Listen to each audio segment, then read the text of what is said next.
بسم الله الرحمن الرحيم. سبحان الذي أسرى بعبده ليلا من المسجد الحرام إلى المسجد الأقصى الذي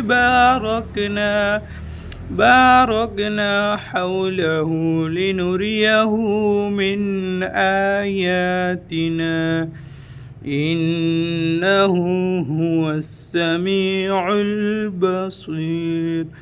وآتينا موسى الكتاب وجعلناه هدى لبني إسرائيل ألا تتخذوا من دوني وكيلا ذرية من حملنا مع نوح إنه كان عبدا شكورا.